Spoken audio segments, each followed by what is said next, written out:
Hello everyone. पिछली video में हमने पढ़े थे प्रिकॉशंस वैल्यू एडेड मेथड के, और आज की वीडियो में हम पढ़ेंगे precautions to be taken while using the expenditure method. सबसे पहले तो एक्सपेंडिचर मेथड होता क्या है। एक्सपेंडिचर मेथड का मतलब है सभी सेक्टर्स के टोटल स्पेंडिंग को ऐड करके नेशनल इनकम कैलकुलेट करना। इस प्रोसेस में कुछ इंपॉर्टेंट प्रिकॉशंस याद रखनी होती है। तो पहली प्रिकॉशन है avoid double counting. Only the final expenditure on goods and services should be included. Intermediate expenditures like raw material or semi-finished goods should not be counted. सिर्फ फाइनल एक्सपेंडिचर को count करो। इंटरमीडिएट एक्सपेंडिचर जैसे कि raw material या unfinished goods पर जो पैसा खर्च हुआ है उसे इंक्लूड नहीं करते, क्योंकि इसका वैल्यू ऑलरेडी फाइनल प्रोडक्ट्स में इंक्लूड है। अगला प्रिकॉशन है include only domestic expenditure. Expenditure on goods and services produce with in the country should be included. Spending on foreign goods imports should be excluded. जो goods और services India के अंदर produce हुई हैं सिर्फ उन पे होने वाला एक्सपेंडिचर ही काउंट करना है।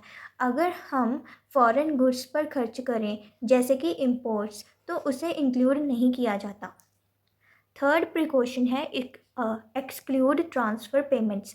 Payments like pensions, scholarships and unemployment benefits should not be included as they are not related to productions. तो ट्रांसफ़र पेमेंट्स जैसे कि पेंशन्स, स्कॉलरशिप, अनएम्प्लॉयमेंट बेनिफिट्स, इनको इंक्लूड नहीं किया जाता क्योंकि ये प्रोडक्शन से रिलेटेड नहीं है।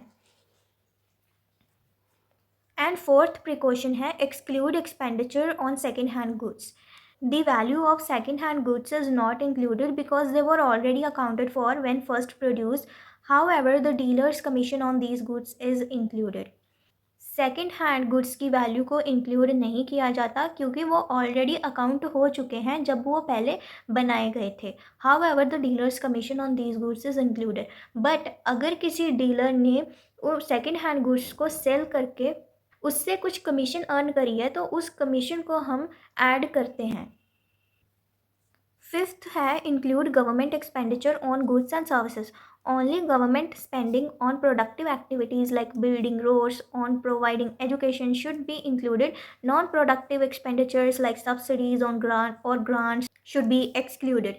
सिर्फ प्रोडक्टिव एक्टिविटीज़ पे होने वाला गवर्नमेंट स्पेंडिंग इंक्लूड होता है, जैसे रोड कंस्ट्रक्शन या एजुकेशन पे खर्च।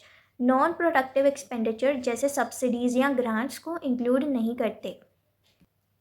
सिक्स्थ है avoid illegal and non market activities. Expenditure on illegal activities और goods produced for personal use like home grown vegetables consumed by the family should not be included. अगर expenditure illegal activities पे हुआ है जैसे smuggling या घर के personal use के लिए चीज़ें बनाई गई हैं जैसे अपने गार्डन से वेजिटेबल्स कंज्यूम करना, तो उसे इंक्लूड नहीं करते।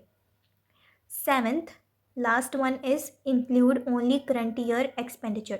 Expenditure on goods and services produced in the current year should be counted.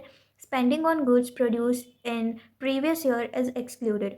National income calculate करते टाइम सिर्फ इस साल प्रोड्यूस होने वाले गुड्स और सर्विसेज का एक्सपेंडिचर काउंट करना है। पुराने साल में प्रोड्यूस हुई चीज़ों पे होने वाला एक्सपेंडिचर को इंक्लूड नहीं करते।